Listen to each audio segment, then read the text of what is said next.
rehab because we're all addicts and alcoholics. And it's like, that's funny how it works.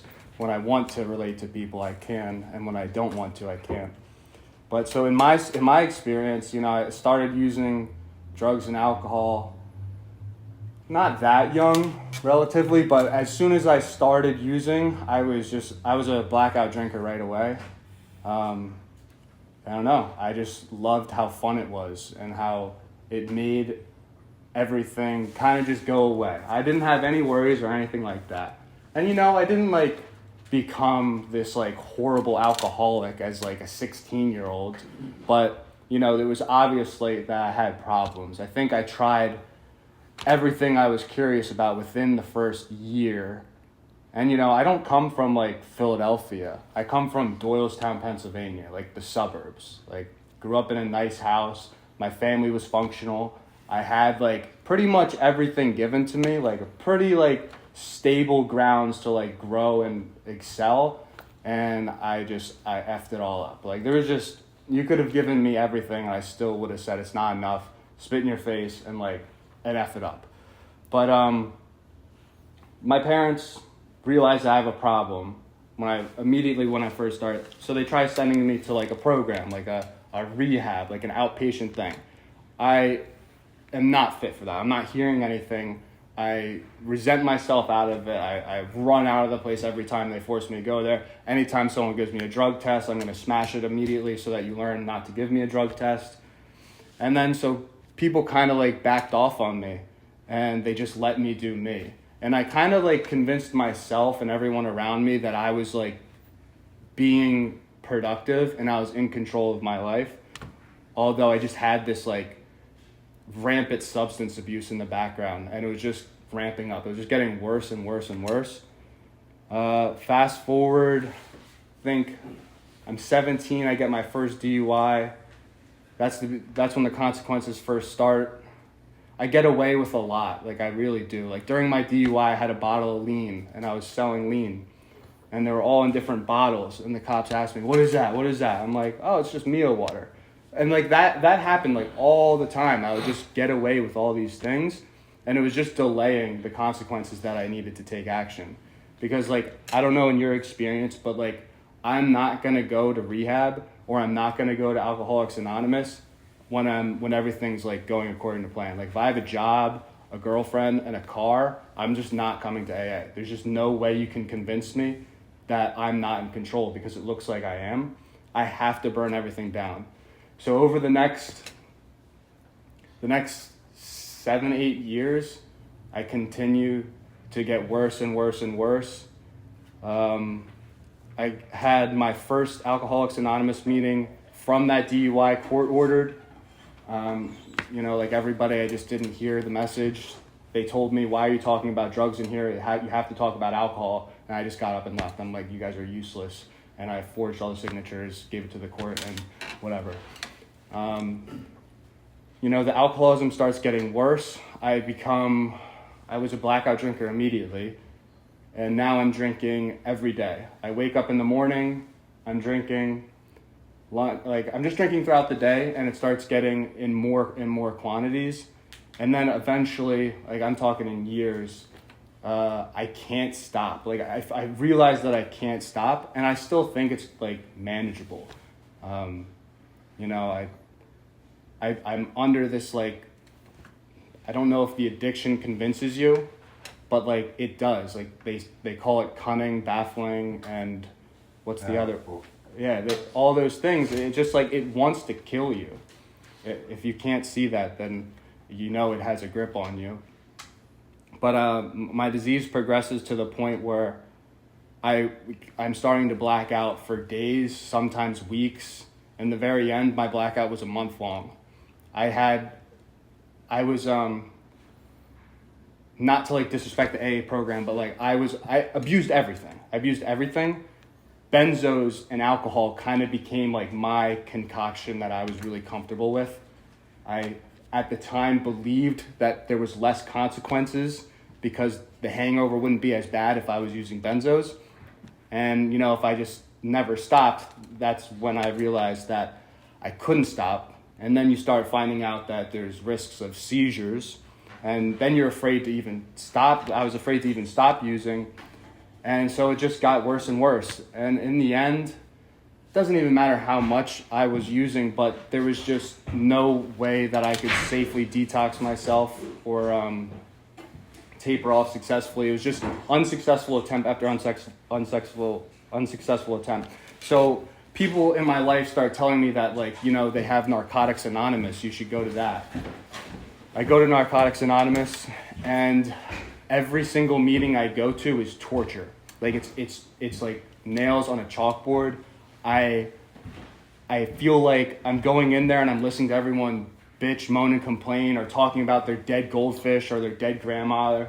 And I'm like, I don't care about your problems. I got my own problems. I don't want to listen to your story. And no matter if anyone in those meetings said anything helpful to me, I wasn't hearing it. Like, I was just stubborn, and I didn't like understand what I suffered from. What we suffer from is just like way more insidious than we are led to believe. I thought, you know, fast forward to the last night, I didn't even know this is how the night unfolded. Apparently, I was trying to kill my sister. I was in a blackout.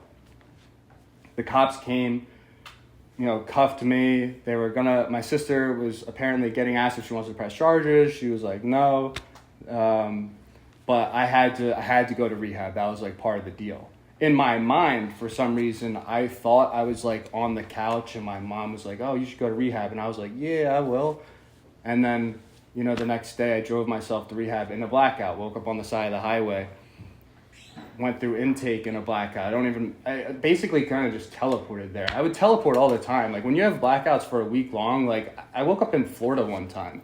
Like, it's just like crazy, like where you can go, and you just find these videos on your phone, and you're like, you know, if you're in a blackout and you're going 120 miles an hour on back roads, like, and you wake up and you find that on your phone, there's no way you can tell yourself you don't have a problem. So that's like what first got me into the meetings.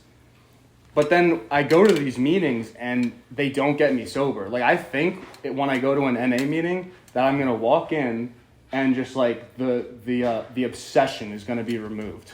And it just didn't work like that. I was just like baffled. I was like, wow, why am I obsessing over using? And like now today with the internet, it's even easier. Like, I don't have to drive to Kensington. Like, I will have something at my front door in 48 hours.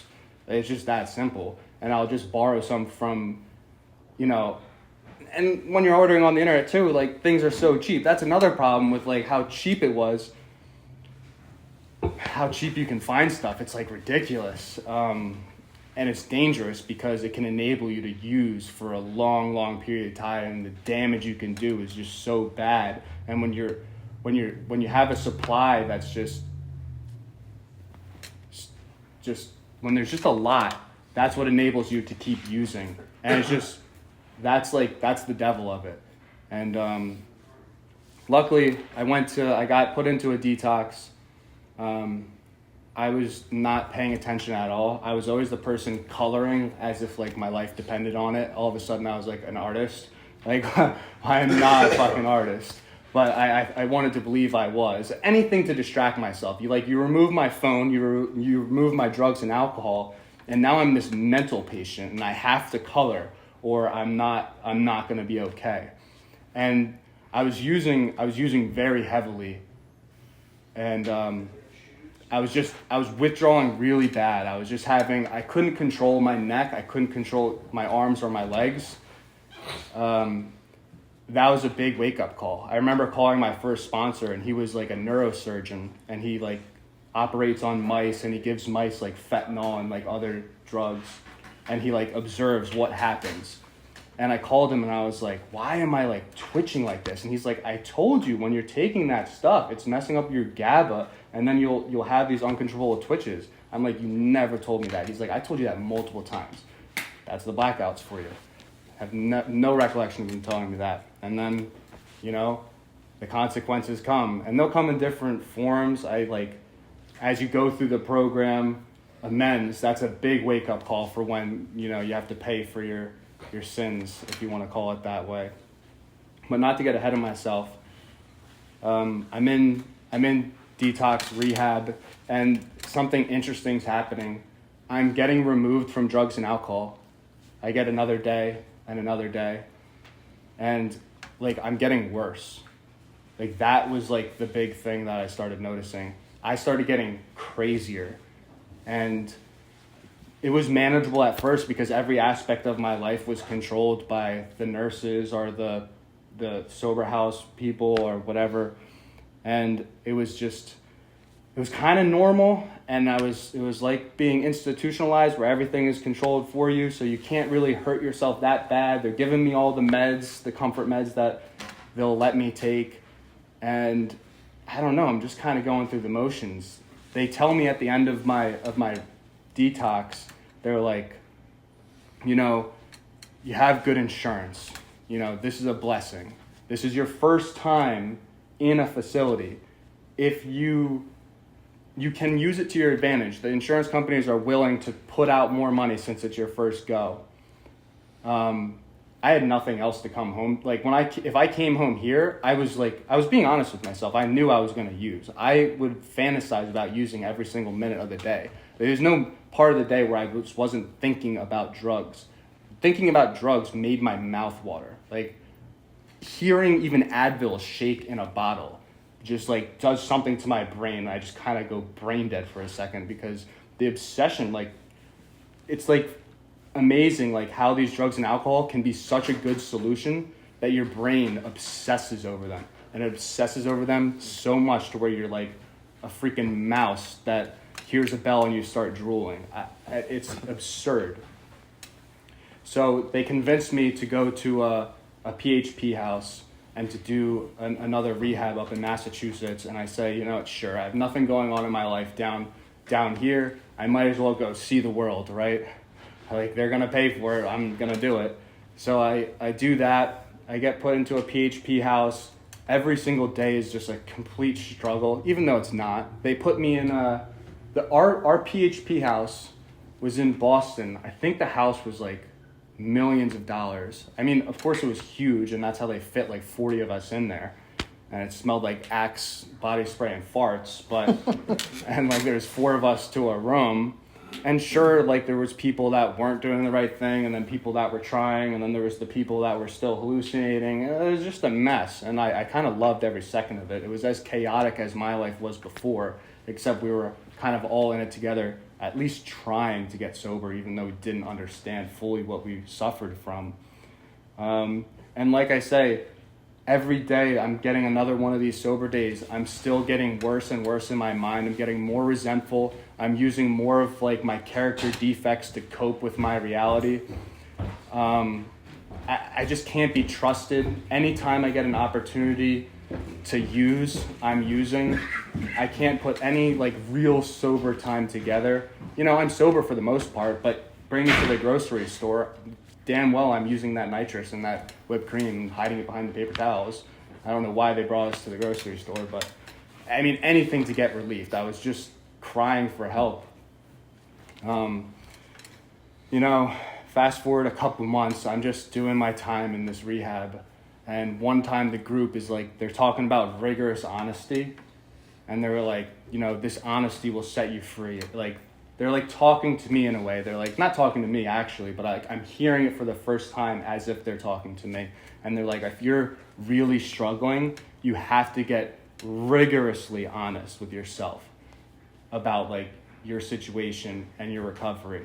And I take that to heart, and I'm like, all right, I do have to get honest. And, you know, I'm not feeling good. I'm not feeling happy. I'm already basically 3 months removed from drugs and alcohol, and I'm somehow worse, if not worse than I was before. So my clinician, you know, calls me into her thing one time. She's like, Thomas, how are you doing? And I'm just like, I'm horrible. Like, I'm just honest with her for the first time. Like, I feel so horrible. And she like kind of is like taken aback a little bit. And she's like, what do you mean by that? And I'm like, I don't know. Like, I'm just like, I just feel so bad. That's all I could say. And she's like, would you, you know, think about killing yourself? And I'm like, yeah. I mean, like, honestly, yeah, I want to die. I've wanted to die every day of my life that I'm not using. And that's actually how I felt. I was just so depressed about life and circumstances and all of my actions and consequences, where it's gotten me, all the missed opportunities in life because of my addiction, not being present for family and stuff and people that are no longer there. I can't even make it up to people. And I just feel like I just want to die. And she's like, well, how would you do it? And I told her exactly how I'd do it. And, you know, she's like, all right, that's good. And she like lets me, I go outside, I'm smoking a cigarette. I'm like, this is when I finally got my car back. I'm like rummaging around my car for a lighter or something, I guess. And like kind of like 4 clinicians kind of just like tackle me, and they're like, whoa, where do you think you're going? I'm like, I'm looking for a lighter. They're like, oh, we heard what you said to Andrea, like you gotta go. I'm like, what are you talking about? They're like, yeah, you gotta go to like you could either go willingly or you could go unwillingly. And I'm kind of like figuring out what he's saying. I'm like, oh, you're kicking me out to put me in a mental hospital, aren't you? And they're like, yeah. I'm like, so what happens if I just get in my car and drive away now? They're like, we'll call the cops, tell them you have a kid tied up in your trunk and you have a gun. And I was like, oh, that's how serious it is. Like, I'm going whether I want to or not. So I was like, all right, will you let me buy a couple packs of cigarettes before I go into this fucking hellhole? And I do that, and I get into the mental hospital. So I get kicked out of my rehab, put into the mental hospital, because when I'm removed from drugs, I get worse. And I don't have the solution. Like, what I've learned over the years is that drugs and alcohol are like the solution. They were never my problem. Like, they were the thing that made me feel not like wanting to die. So you take that solution away from me, I have no way of coping healthy, and I just want to die. Like, what's the point of getting sober if I feel like I want to put a gun in my mouth and pull the trigger? So now I'm at this mental hospital, and I'm even more entertained than I was in my PHP house because I'm surrounded by a bunch of nuts, and I love every second of it. But eventually, I want to smoke a cigarette when I want to smoke a cigarette. I don't want you to tell me when or when I can't. So I start convincing everybody in there that I'm not supposed to be there. And of course, I get my way and I get let out in like a week. They put me back in my rehab. They saved me a spot in my sober house. And it's kind of like nothing happened. You know, they did some thing where they washed me through the insurance, and they were about to put me through another 3 months of this rehab. And of course, like they do. Don't get resentful at rehabs either. They are a business, but you know, you're the only one to blame, or we are the only ones to blame if we can't get it right. So, I don't know. Like everybody in sobriety, I still, you know, I'm going to meetings every day. They're bringing AA meetings to our sober house, and I'm just not hearing it. I'm every single thing that the speaker says, I'll relate to a lot of it. But as soon as they say one thing, that's the thing I'm going to hold on to, why I'm not like you and why I can't listen to you.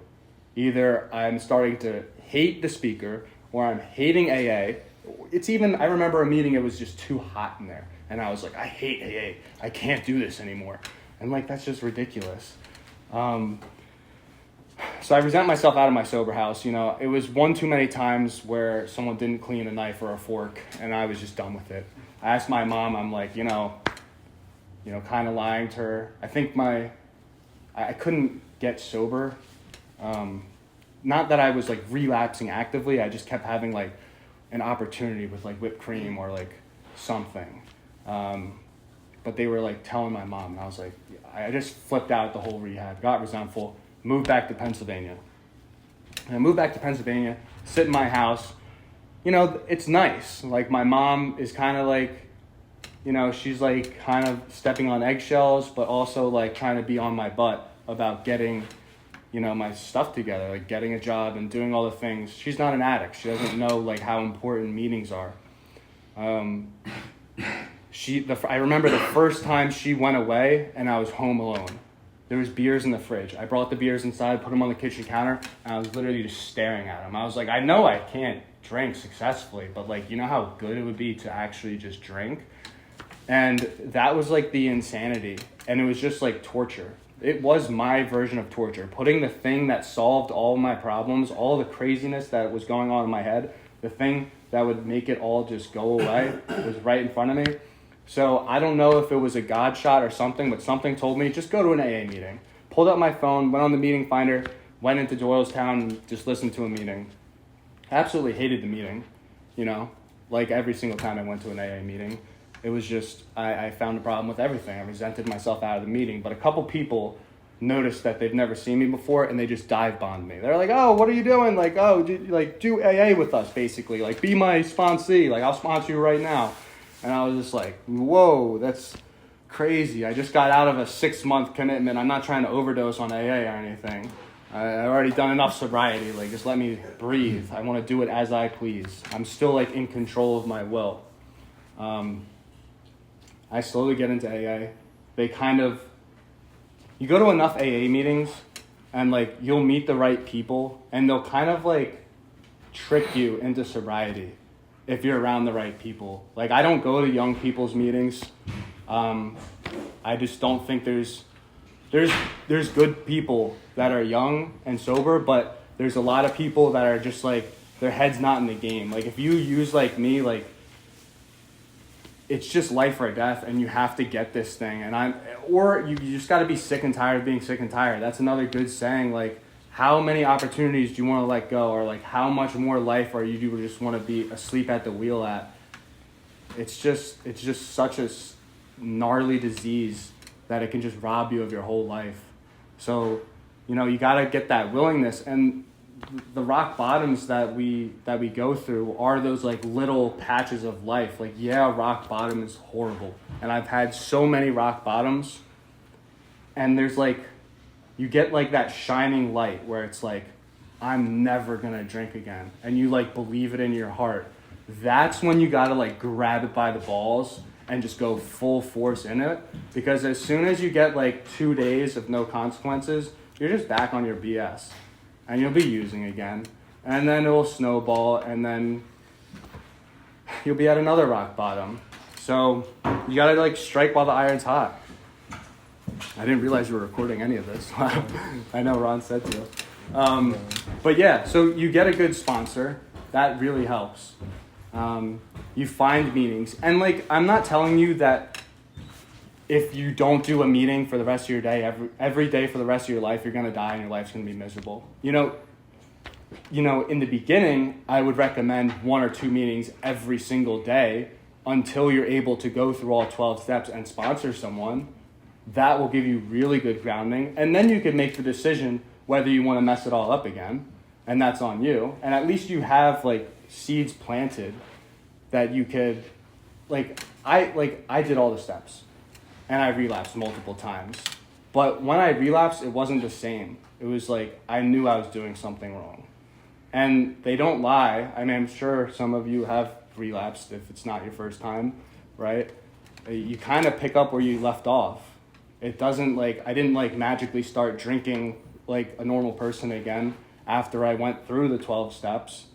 I didn't do them as thoroughly as possible. There's people, I guarantee you, I mean, I hear people that are like 30 years sober and they're still learning things to this day. It's like a lifelong journey. You're not going to do the 12 steps and magically be cured of the disease. That's not what I'm saying. But you kind of have to want it so badly and know that if you don't do it, you might die if you're lucky. And if you're unlucky and God hates you, he'll keep you alive long enough to suffer for the rest of your life. And nobody wants that. That's more hell. I'd rather just die. That's just the way I am. And that's probably why I ended up in the mental hospital. The steps were the most important part to my recovery. And I can't recommend them enough.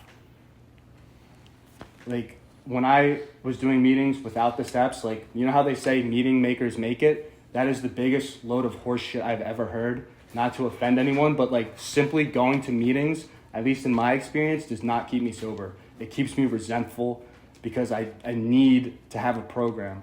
And what I've learned in Alcoholics Anonymous is a new way of living. I had a spiritual awakening. I was never a God person, and I'm still not really a God person, but don't get hung up on, or at least I was getting hung up on the higher power thing. And I just made my higher power something that makes sense to me. It's not like any religion or something. It's just like what works for me, and that's all I need. I just need to have faith that it's all working out exactly how it needs to work out, and that helps me enough. It's like anything, as much as you want to do the program is as much as it will work for you. If you don't want to, pray every day and rely on a higher power, if you don't want to do the fourth step and go through a thorough inventory of your whole life and all the resentments you have and finding your place and fault at every single one of them, maybe you'll be sober for the rest of your life. My uncle is 35 years sober and his life is a wreck. Like, he didn't do the steps, but he just white knuckles it. He stayed sober one day after another, and his life, I would not want it. I don't want his life. It looks horrible. He's on his fourth marriage. It's like, aren't you sober? Shouldn't you be responsible? No. Now that I'm, in the program of Alcoholics Anonymous, the things that really keep me sober are things like this, like service work. I just do anything. Even making coffee at a meeting, you get there early. Getting there early to make the coffee, is all the old timers will tell you, that's how you get sober. It actually is, because it forces you to meet everyone that comes to the meeting. Now you're kind of in the community. If you're like me, I don't want to talk to people. I'm just a shy person. My sponsor, he made me go to this Saturday night meeting, what's my home group now. And he's like, come in a suit and tie and be there an hour early. And you're going to put on this thing that says official greeter. And I was horrified. Horrified. He's like, every person that walks in here, shake their hand, introduce them, and tell them welcome, and introduce yourself. That was death in my eyes. And I did it. And I just went through it. And I sweat through multiple suits. I'm not going to lie to you. But every time I did it, it got better. And getting in the community of Alcoholics Anonymous and having other people to rely on and kind of just bounce stuff off, it's still a you program. It's not like you're going to get a sponsor and they're going to get you sober. It's all you. It's all you. I wish it were that easy. Imagine going to your detox, your 28-day detox, and you come out and you're cured. Nah, it's not a sore throat. It's a lifelong addiction. I heard someone compare it to diabetes. Once you have, diabetes apparently, once you this your blood sugar over a certain level or something, you're cooked for the rest of your life. You are diabetic. It's the same thing with this. Same thing with this disease. You push this addiction or these addictive compounds or substances far enough, your brain kind of just switches and you cannot go back. I wish you could, but you just can't. And you see it all the time. Never gets better, never gets cured. So you have to learn to live by spiritual principles and do all this work. The 10th and 11th and the 12th step are probably the most important things for my recovery. The 10th step is going through the inventory of the day, I believe. And that is the most important thing in my recovery. Doing some work with my sponsor every night and making sure that, when you do the fourth step, you, quote unquote, you're supposed to make right with all the wrongs in the world. You're supposed to find your part in everything. But then you start living life again, you start getting resentful at everyone. You get resentful at that old lady that's talking about her dead cat in a meeting, and you're like, I'm going to strangle you, lady. And you got to find out why that's a problem and why you're thinking like that. I don't want to ramble forever. I hope I gave you a good... That's my experience with Alcoholics Anonymous. I guess if closing remarks, just do the steps your life depends on it. Prove me wrong that they won't work. That's what I did.